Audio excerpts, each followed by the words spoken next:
Nick Wright, first things first. Yeah, he's not going to be happy. We know that going in. By the way. It's just so bad. It's just, do you realize what you did there? You did two things there. What? Hi, Colin. Hi. One is, you have 7 of the 8 division winners from last year winning their division again, with the one exception being a team whose quarterback has won the division every year of his career and this is not a misquote, is a career 35-5 against divisional opponents. That's the first thing you did that I think you're going to want back. The second thing you did was more indirect, but from listening to your own words, you have the Arizona Cardinals, the New England Patriots, and the Kansas City Chiefs all winning the same amount of games. That doesn't feel dumb to you? I hate to use that word, but doesn't just on its face that feel like, you know what? Maybe I need to recalibrate this one just a touch. Just a touch if I have the Chiefs in the same bucket as the Cardinals and the Patriots. Okay. Just an idea. Okay. Well, I'll give it some thought. I've still got 2 more, go exactly. When you put it that way, it is fairly egregious. Yeah, I know. It is. And everyone else, God knows, you can't, every other division winner's earned the benefit of the doubt, except for a team that won 17 games last year and has been to 3 straight Super Bowls. But they looked bad in the Super Bowl. How'd the Chargers look in their Super Bowl, which is called the wild card round, when your golden boy Herbert threw more picks than he did all year? But never mind. It's fine. Whatever. Go ahead. Okay, so let's have some fun. So I defended Tatum. This was an easy day for my brand to come in and bury him. But I said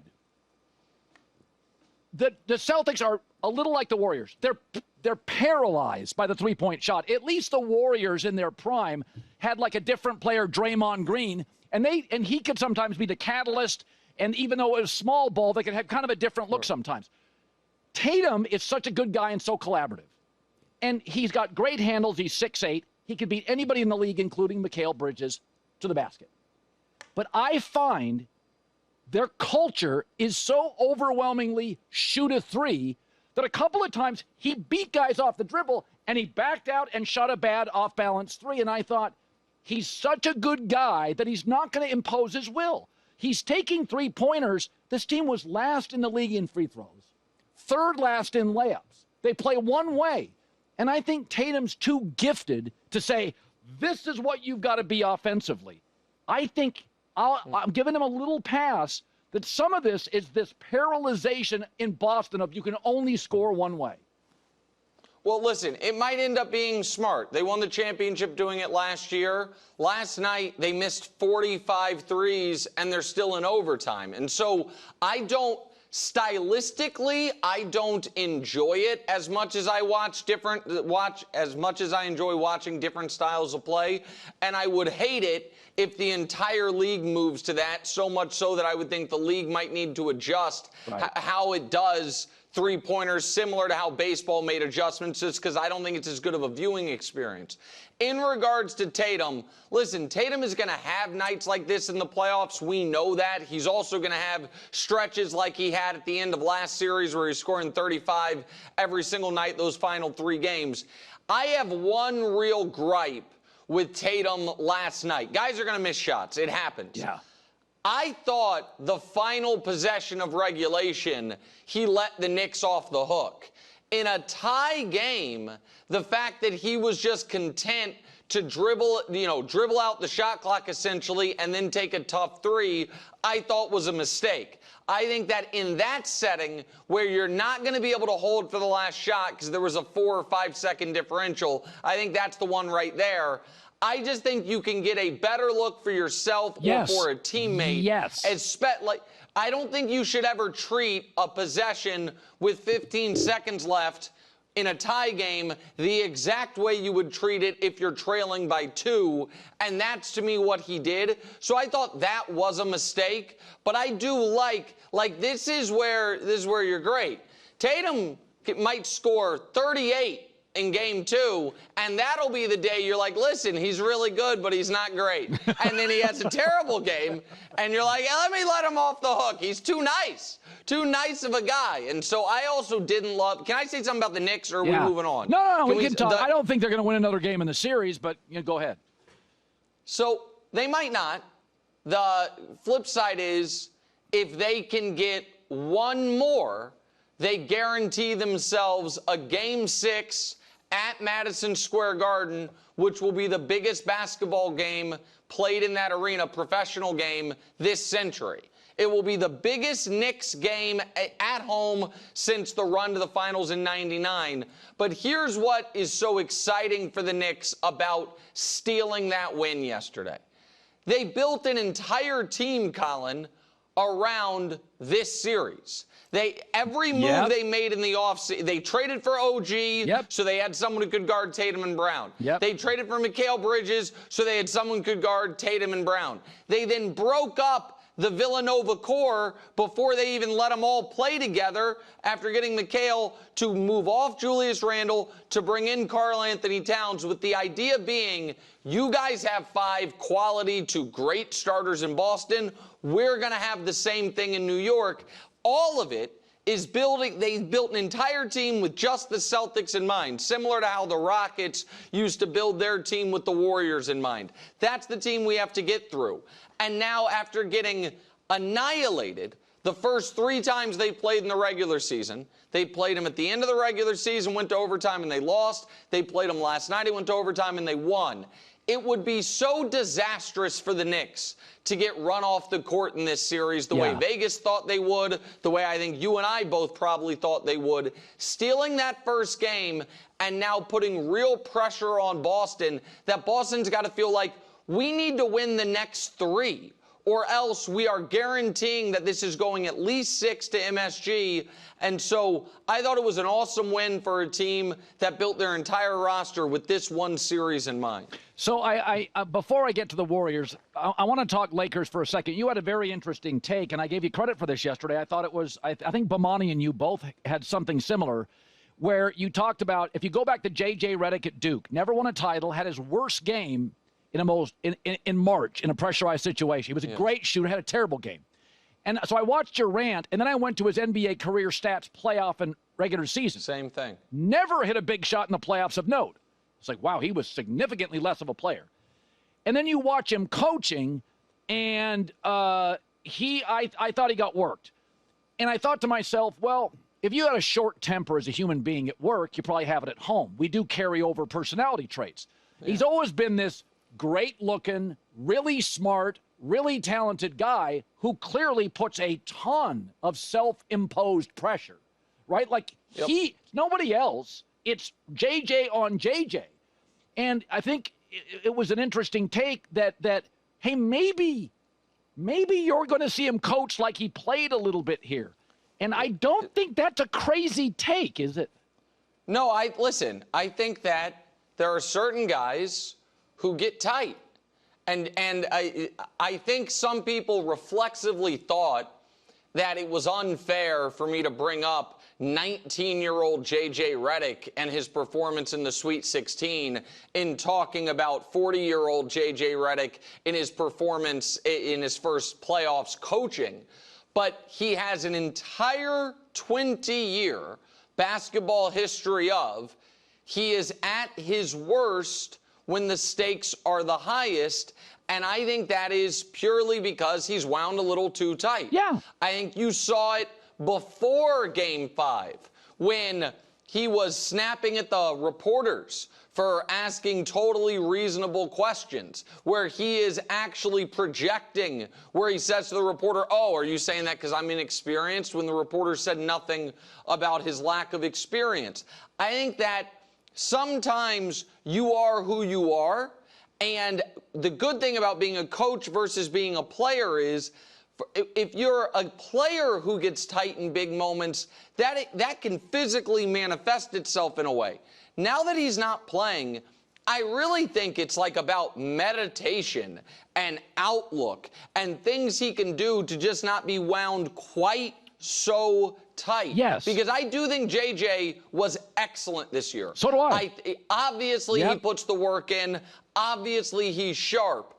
But when you have a long track record of seizing up in the biggest moments, by the way, anyone that's shocked by another James Harden stinker in a Game 7, that's another guy.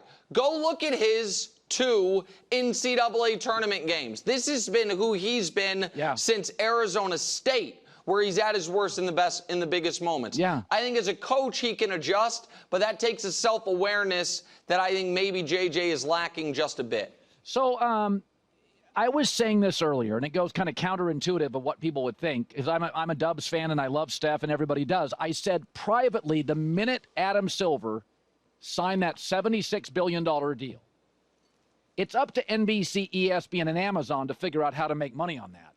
He's looking to the next negotiation, and he doesn't want the 8 best players to be international.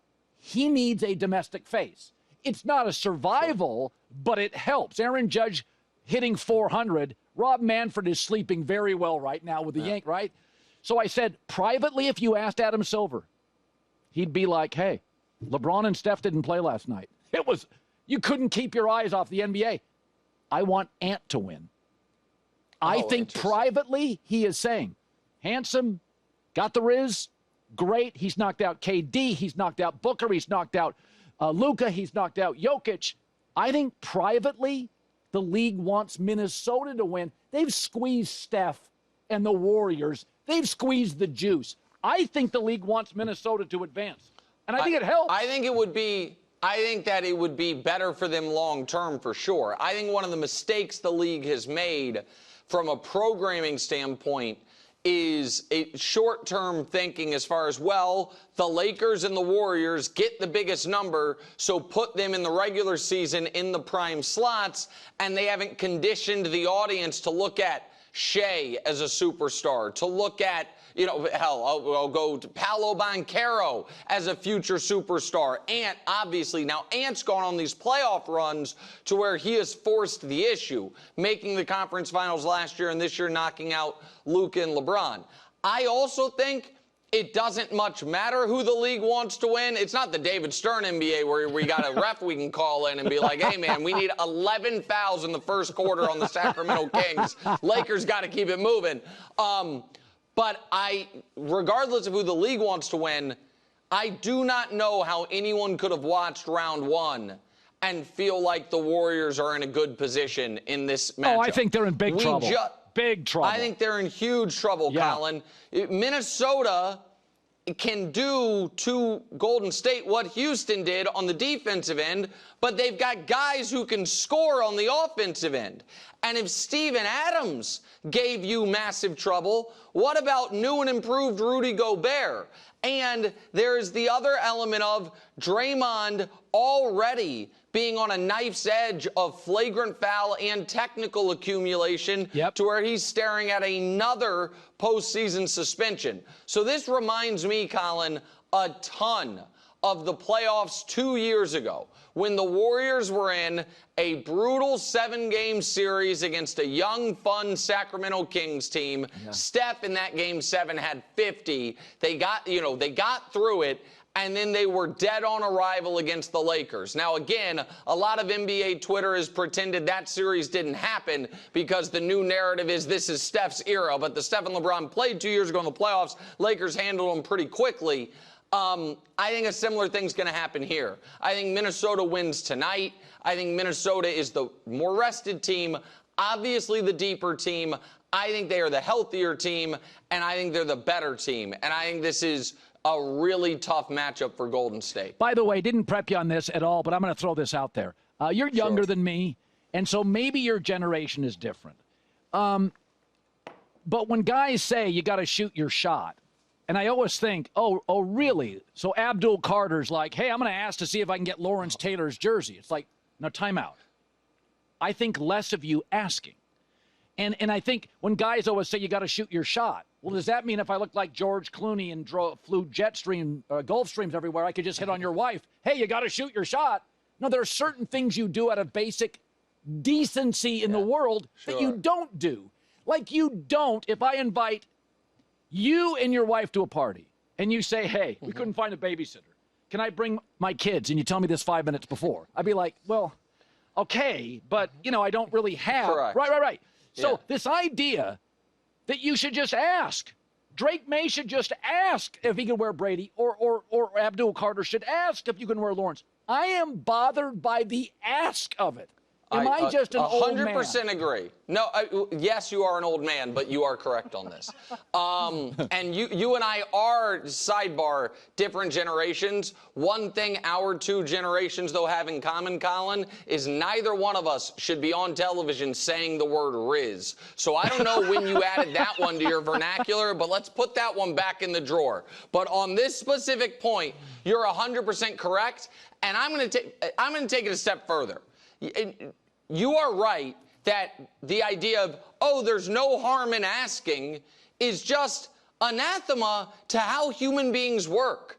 Like, go to a job interview and midway through it be like, by the way, unlimited vacation? I figured I'd ask. Like, no, that's not how adult human beings work. I am adding something to it, though. In the NFL, when a guy goes to a team and someone else has the number he wants, normally the ask involves, and I'll give you $100,000 or buy you a car or something like that. I'm even more bothered that these asks didn't include some signing bonus money.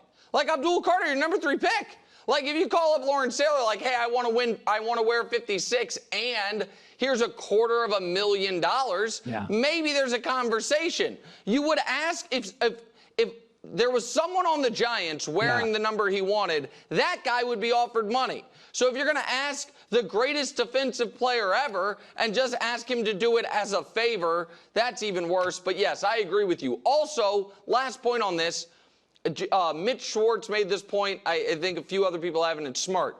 It shouldn't even be, if a team has retired a number, that shouldn't even be allowed. Like, even if Lawrence had said yes, the Giants need to be out in front of this being like, no, it's a retired number. It's not about Lawrence. We retired it. You can't have it because we're not unretiring it. That way you take the onus off Lawrence Taylor and Phil Simms' family. But yeah, I didn't like the ask either, I'll be honest with you.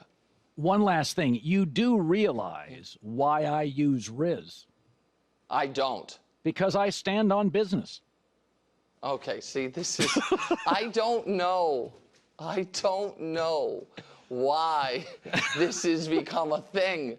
But maybe you've gotten to a point to where it's like the circle is completed, so you can just say anything, and it's not cringe, it's just charming. But I'm telling you right now, I don't need Colin Cowherd talking about rizz or standing on business. Okay. I don't need it. Maybe the audience does. All right. Good seeing you.